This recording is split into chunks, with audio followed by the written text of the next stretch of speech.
Is there a conspiracy to keep us medicated in Ireland? There is one person, and indeed a group of people, who thinks that there is. I'm now speaking to Aisling Fitzgibbon, who's the girl against Fluoride.com. Aisling, thanks for joining me. Hi, how are you? Aisling, what's the problem with fluoride in our water?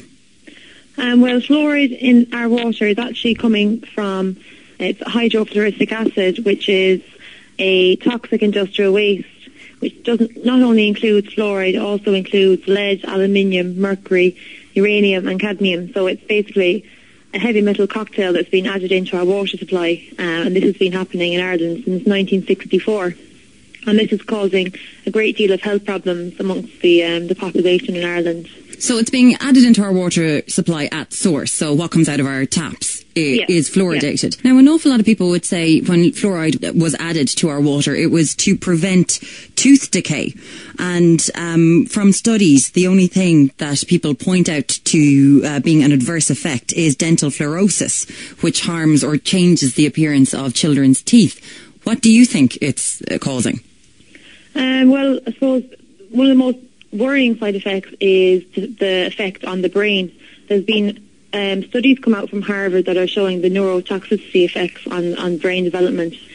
The blood-brain barrier, the main ingredient that's required to keep this intact is iodine. But fluoride actually depletes the body of iodine, so it's allowing the blood-brain barrier to become porous, allowing any heavy metals from the environment to come, to be uptaked into the brain tissue. Also, it has a massive impact on the thyroid gland, which is implicated in things like depression. I myself, the reason I got involved in the fluoride campaign was because I was very ill with depression for a number of years, and I ended up going to a nutritionist in England, and she was the person who informed me that my water was fluoridated, and she told me to get a reverse osmosis filtration system and take iodine and lots of supplements and things to flush out the fluoride from my system. And within about eight months, I was fully better, and I realised how much this was impacting me, which is why, it's not just from a study that I'm seeing on a piece of paper, it causes this, it causes that. I've seen it firsthand in how it's affected my life, and that's why I'm so passionate now to get it out, because I think, suicide and depression are such huge issues in Ireland today, and that's why, I won't rest until it's out of the water, because I just think people aren't aware what it's actually doing to our systems at all. That is certainly quite a claim that it could have effect on people's mental health. Do people ever think that this is just a conspiracy theory, that perhaps you're taking this a bit too far? Well, people do, I suppose, think, it's a bit far-fetched, because why would our government want to do that? But, the science kind of just speaks for itself, because, anyone who's interested in chemistry and things, you can see the havoc that fluoride can that has on the human system. It disturbs all the pathways. It leaches magnesium and calcium from the system.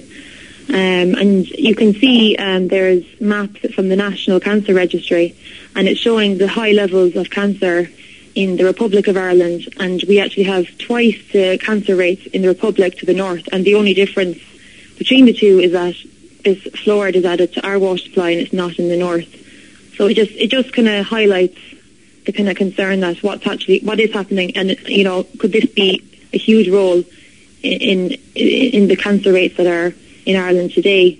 It certainly seems to be the case, because if you look at the work by Dr. Dean Burke, he was chief US chemist, the National Cancer Research Institute, and he showed that after 5 years of cities being fluoridated, that the cancer rates went up by 25%. Now, all this evidence is available. You can find this easily on the internet. But again, the Irish government are ignoring all of this. And we went to the Dáil with the school children from Mercy Mount Hawk in February this year. And there was lovely TD Thomas Pringle from Donegal. And he said, this campaign could be going on for a very long time. And he completely supported it. And he said that the only way to really stop this is a legal challenge against bodily integrity being violated and mass medication, without consent. So that's what we have in plan now. I have a solicitor and barrister who are willing to take the case pro bono. So that's going ahead next year. So what we're putting our energy into now is raising public awareness, really, because we need to get as much support as possible, to make sure that the court case doesn't go unnoticed, and we get the public behind us, so there's more pressure, I suppose, that it won't just be brushed under the carpet kind of thing. Have your friends nicknamed you Erin Brockovich?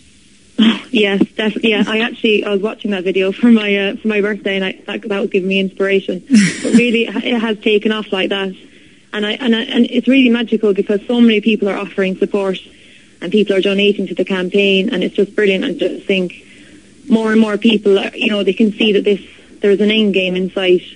And quite worryingly as well, which isn't being mentioned by the Irish government, is that the FDA in America have issued warnings that no infants under 12 months should be given fluoridated water made up with their formula. But this isn't being told to any Irish parents here. And even in Canada, their Paediatrics Association set the level at 0 for all children, because they say that that the child is very much more. Their bodies are much more sensitive and vulnerable to the fluoride. Obviously, they're still developing. They absorb more than an adult body would.